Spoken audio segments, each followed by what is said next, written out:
A very good morning to all of you, and we are back with the next session of virtual team building.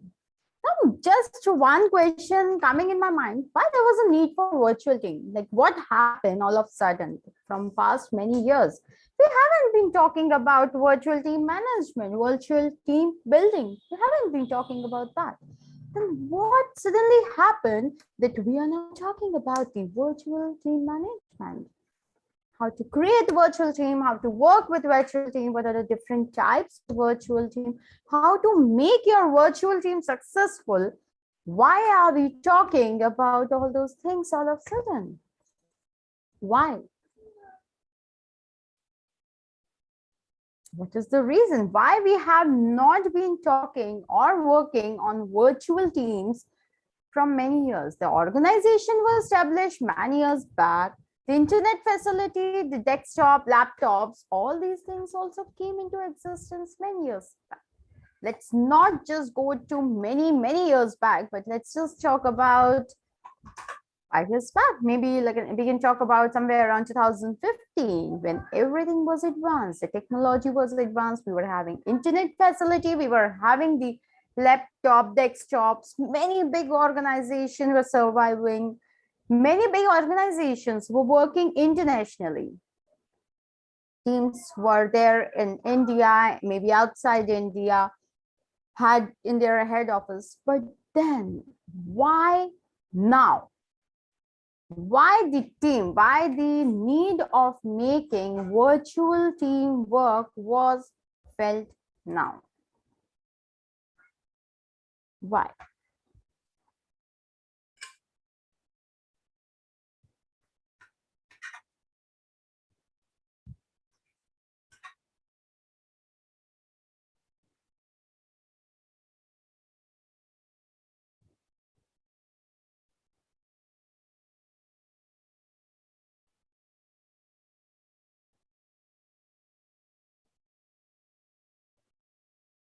Why that need was felt? That is what we say as changing atmosphere. That is what we talk about, the changing the situation. And that was the change which happened in the year 2020, in the March 2020, when all of a sudden a very deadly disease attacked the world. Pandemic, which has covered all the world. And that was the reason why this virtual team, virtual way of working became so common.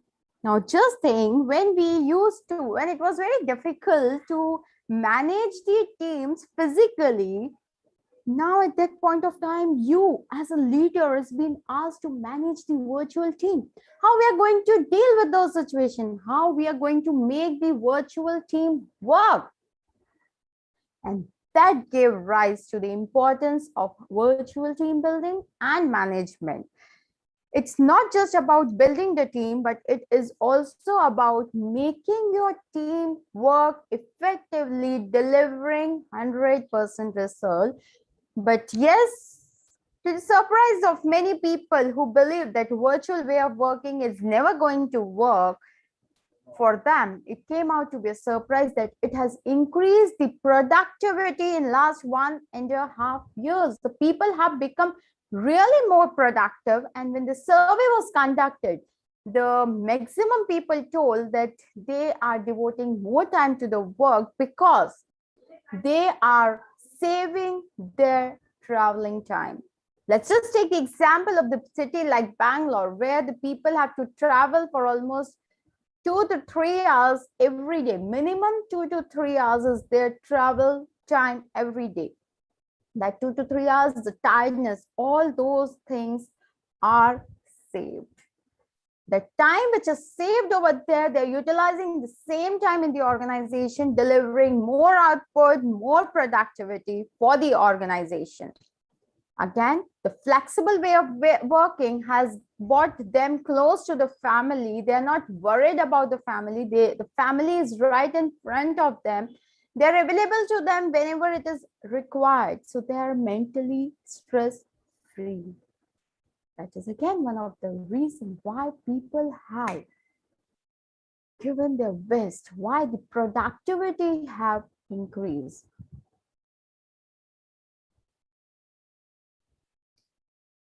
Now, seeing all these things, seeing the situation, it came to the notice that it has become really very important for the leaders and even for the people who will be starting their work, will be starting their career now, to understand what exactly the virtual team is and how it works.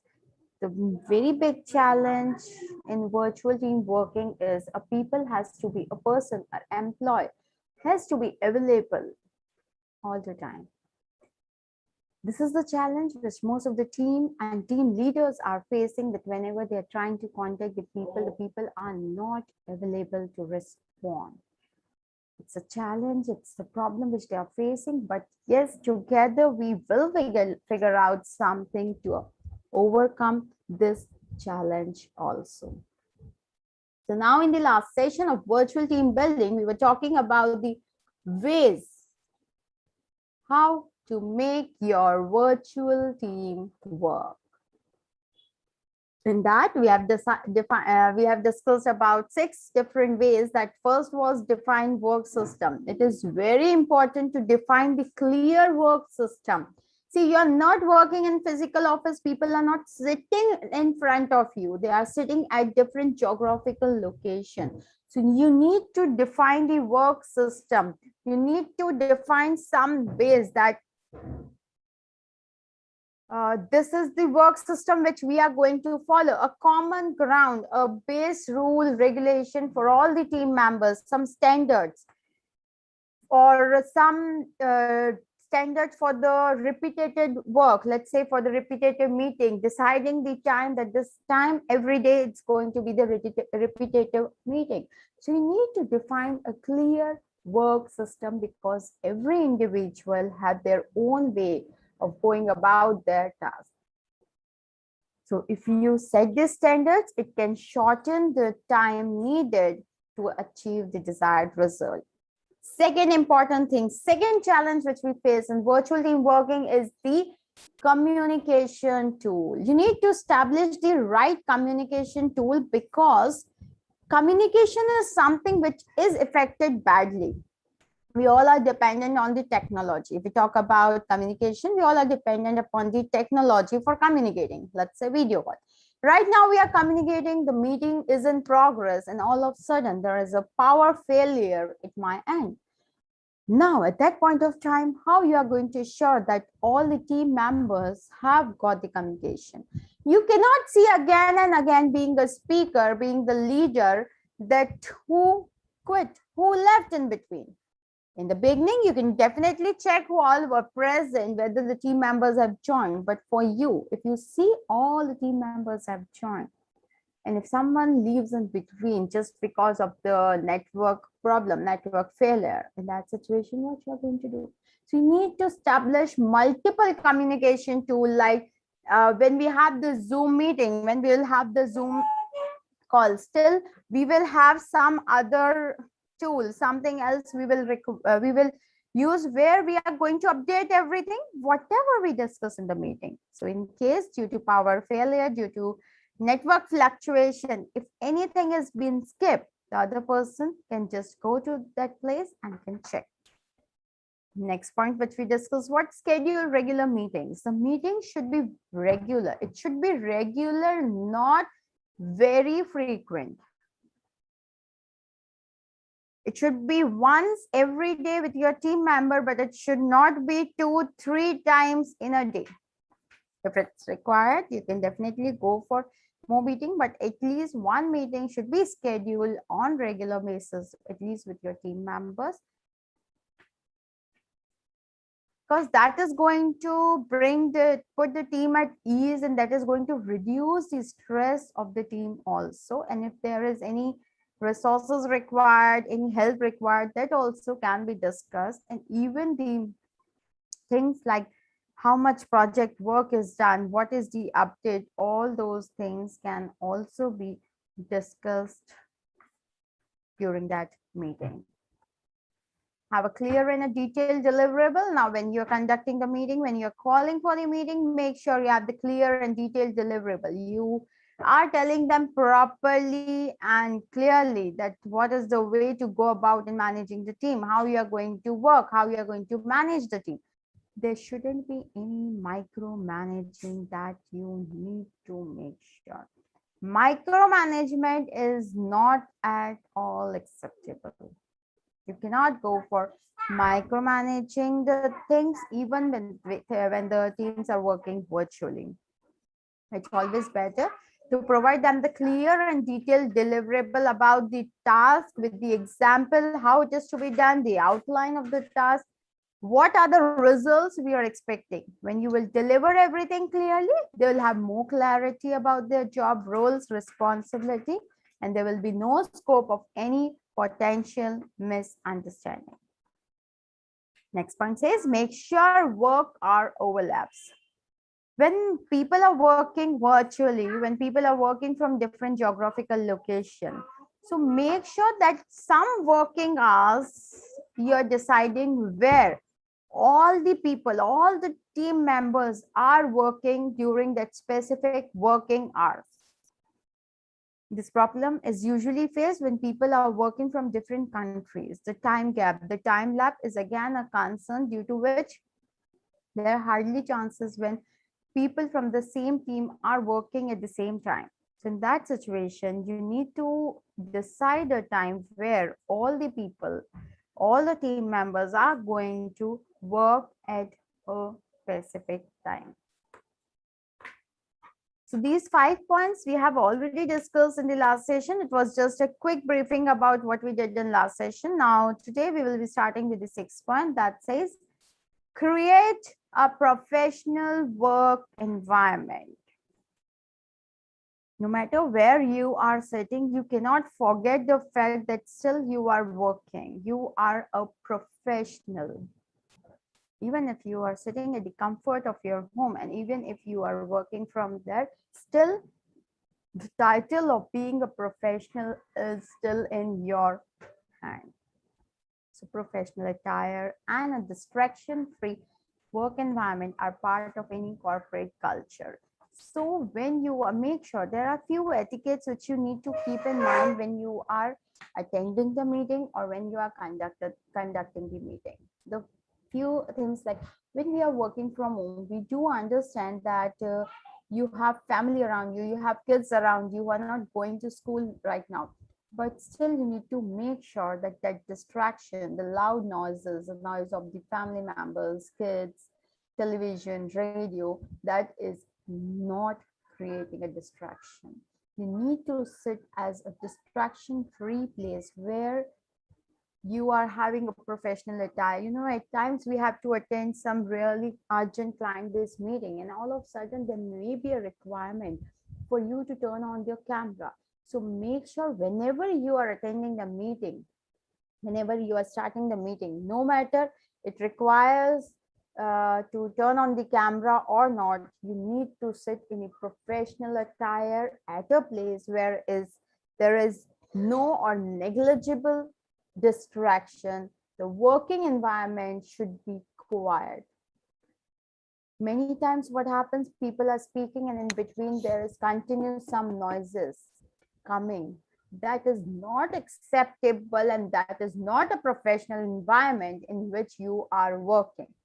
You need to understand that though your office has shifted to home, you're not going to office, your workplace is your home, but rest other things, the peace, the distraction-free environment that need to be there around you, no matter from which place you are working. You are working as a professional, you are working in a corporate culture, you need to maintain those etiquettes, and you should have those etiquettes while attending a professional work meeting.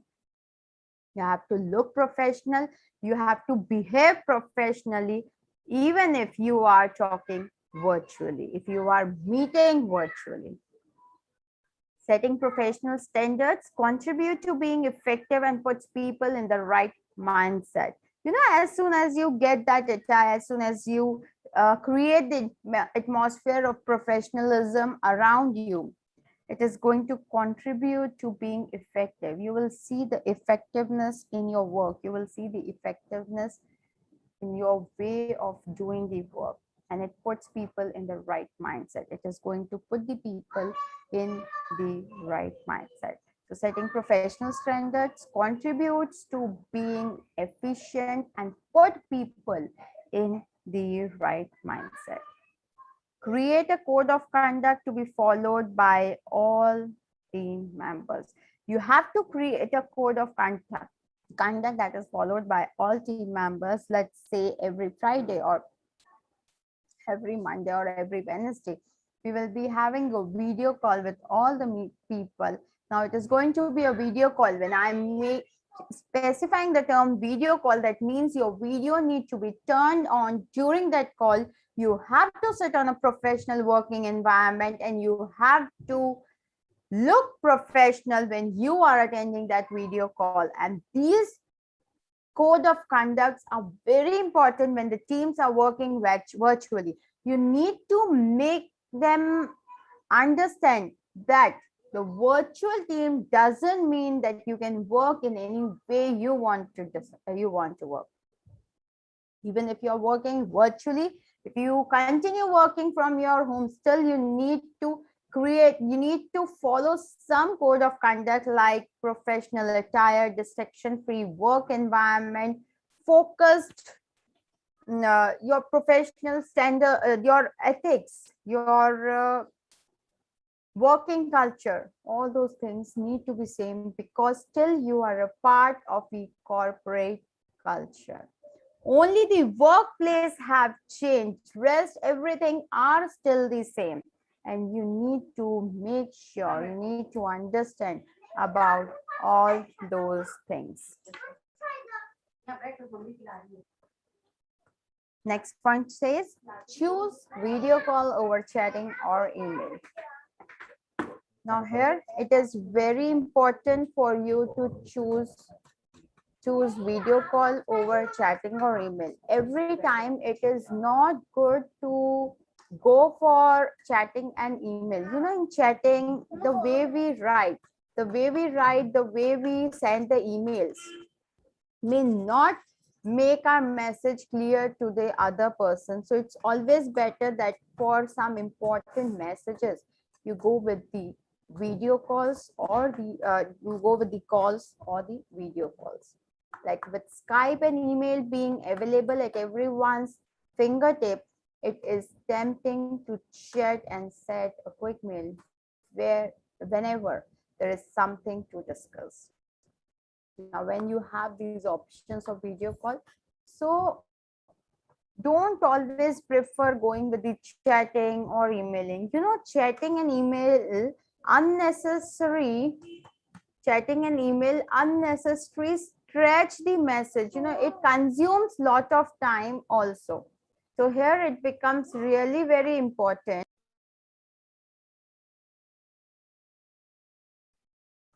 Here it becomes really very important to make your team member understand the importance of choosing video call, over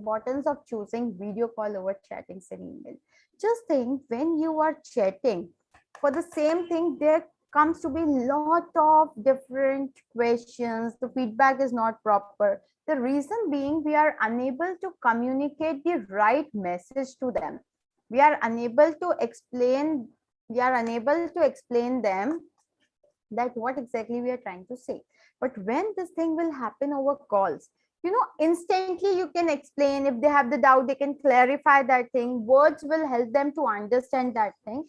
So in that situation, it becomes very important to choose video calls rather than choosing chatting or emailing. Now for video call, you have so many different options.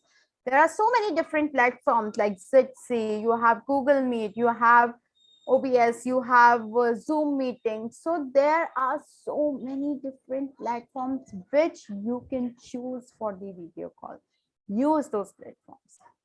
This can easily lead to misunderstanding. Now, chatting and emails are something which can really easily lead to misunderstanding.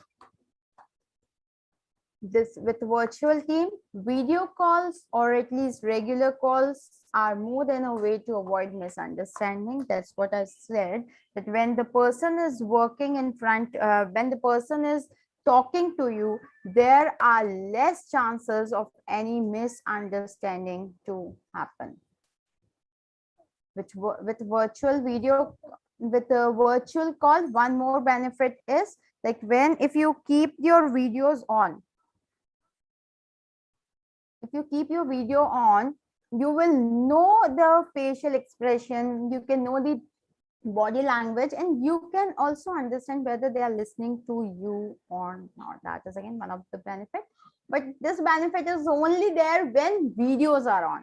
But still, if videos are not on, if it's still the audio call, still you can ask them for their regular feedback to check whether they have understood or not. Now they connect they connect the team members on more personal level. Now when you are meeting, when you are talking, by the end of the meetings, you may spare some time for your personal gossips, and that is going to bring the team members close to each other, which is highly required if you want to have an effective team. Now next point says, find the right people to work with. You have to find the right people with whom you want to work. Not everyone is cut out for remote work, and not everyone fits the team personality wise. There are two things. All the work cannot be done virtually. Like if I talk about doctors, if they say we are going to work virtually, will that work? No. If I talk about lawyers, if they'll say that we are going to work virtually, will that work? No. So remote work is not designed for each and every individual. Even if I talk about the big firms where they have confidential data, like CA firms, chartered accountancy firm, there also it is not possible for them to go with the virtual way of working, because they have the highly confidential data with them.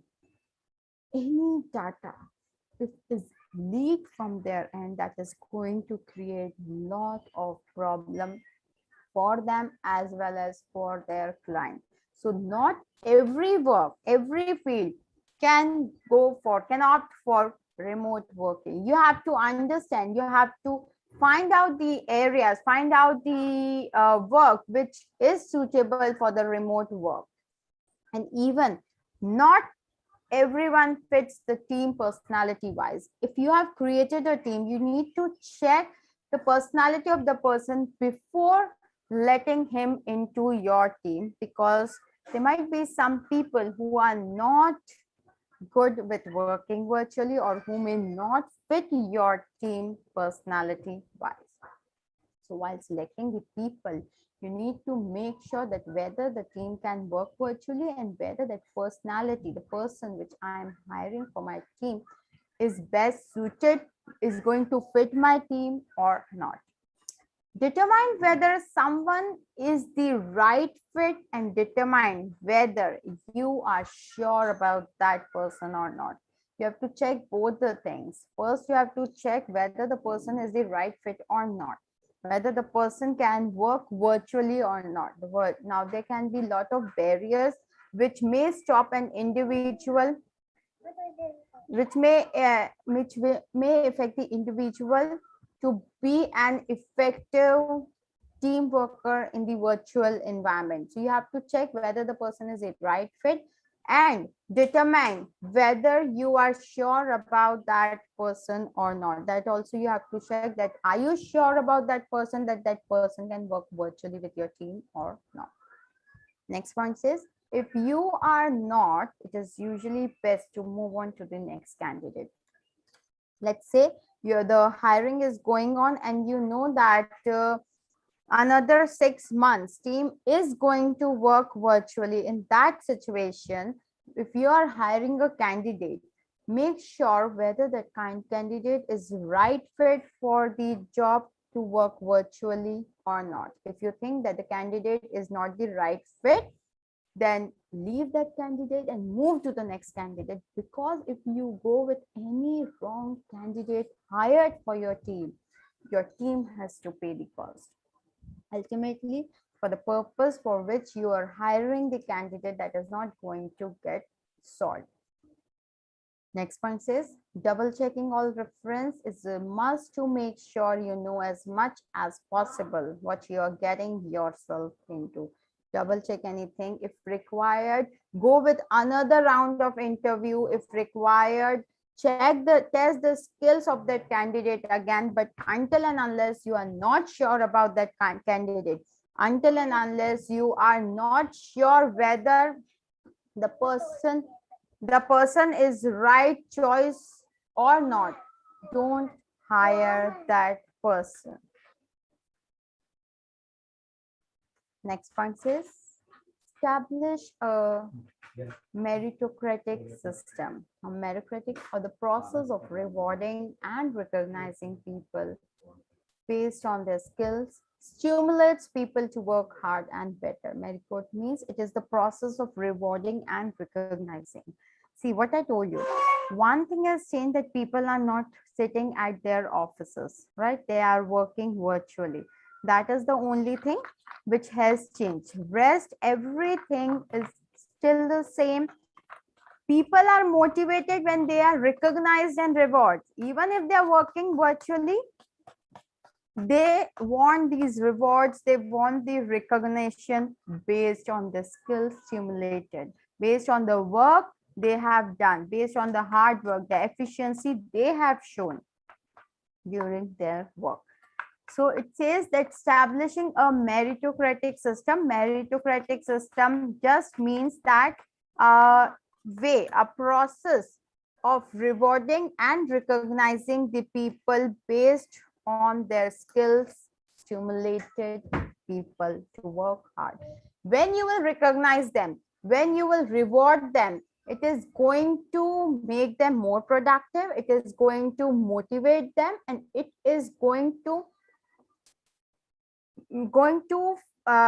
have a positive impact on the people, helping them to give their 100% efficiency, to increase their productivity and efficiency and work hard and better. Next point says, make sure to set up reward system to keep your team motivated. See, if I'm working in the organization, if I'm not getting any kind of reward for the dedication, hard work, which I have been doing, slowly and gradually, it will come to the notice that my efficiency, my productivity, everything is getting reduced. The reason for that is, it's not that I am bored out of that job, but the reason is no one is rewarding me, no one is recognizing my worth. Then why am I supposed to give extra efforts? Why I am supposed to work extra? Why I'm supposed to increase my efficiency? Obviously, when I'm not being recognized, when my hard work is not being recognized, it's not getting any kind of reward. Slowly, I'll start feel demotivated, and I'll stop giving and delivering my best. So here it becomes very important for the people to make sure that even if the teams are working virtually, you are establishing the right platform where you are keeping them motivated by the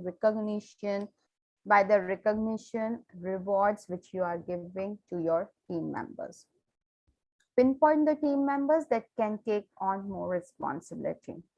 Now here also, yes, it is challenging to keep a note about the team members who are actually deserving, but still you need to pinpoint, you have to find out the way to identify those team members and pinpoint those team members who can take extra responsibility, who can take more responsibility to do the work. 10th point says, use project management tool. Now, what are project management tools? What are project management tools?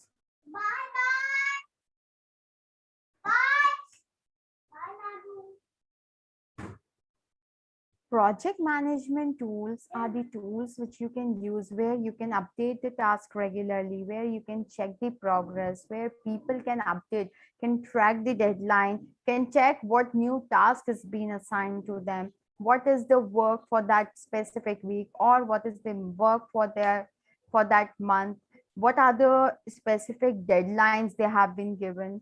So when you have those project management tools, it becomes really helpful for the people to understand their roles and responsibilities, and it will also help them to finish up the task on time.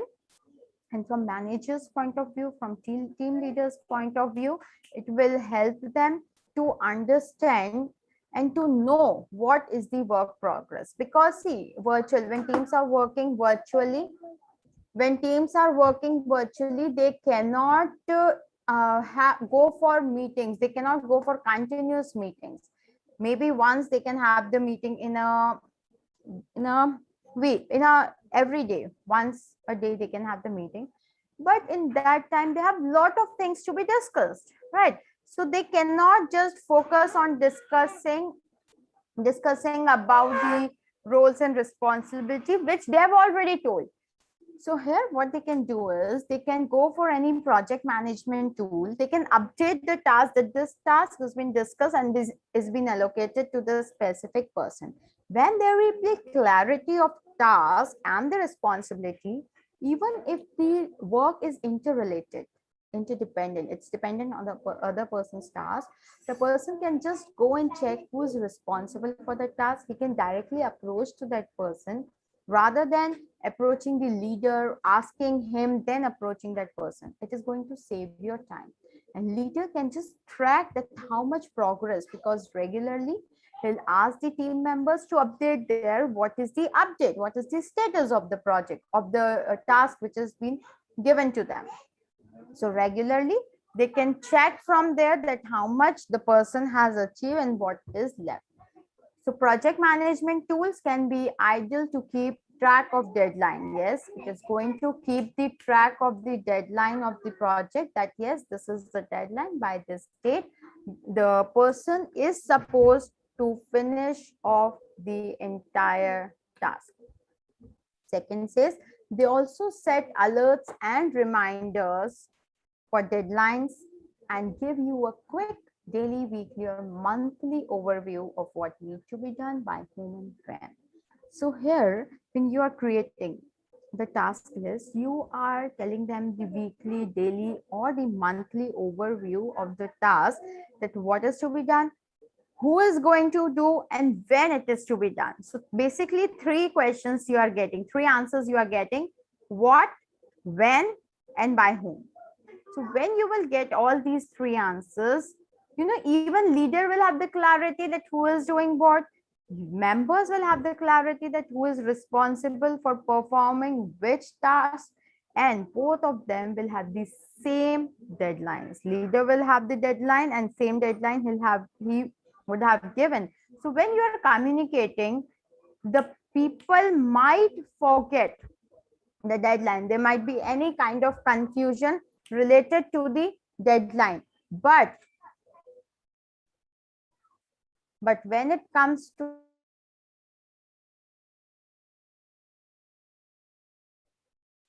when it comes to giving the deadlines in the task list, it is clear and it is being seen by everyone. So there is no scope of any misunderstanding.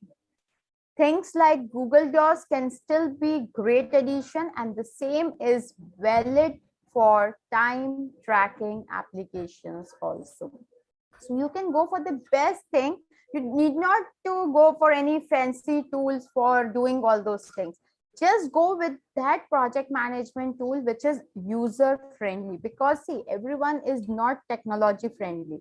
Everyone is not up to date. Everyone doesn't know about the technology. So you have to select the way, you have to go with the option which is easily accessible, and which can be easily understood by all the people in the team. That is a software you need to adopt. So it should be user friendly. Yes. So with this, we have finished about what are the different ways by which you can manage your team, by which you can effectively manage your virtual team. So if you follow all these ways, basically 10 different ways we have discussed of making your virtual team work. If you're going to follow all these ways, you will understand that how important and how easily we can manage our virtual team. So basically, if I give you a brief outline about what exactly is required to manage a virtual team is the clarity, proper channel of communication, proper communicating the roles and responsibility, and having a regular meeting. If you are following all these steps, if you are going through all these steps, then yes, it is assured that you are going to create a very healthy and an effective team which is going to deliver the best and effective results. Now with this, we have finished with the ways of making your virtual team work. In the next session, we will be discussing about the types of virtual team. Yes, it's really surprising to see, do we have different types of virtual teams? But yes, we do have different types of virtual teams also. There are types of virtual team like natural network team, parallel team, project team, work team. So we are going to discuss about various different types of team in the next session of virtual team building. So we are done with today's session of virtual team building. Any doubts still here?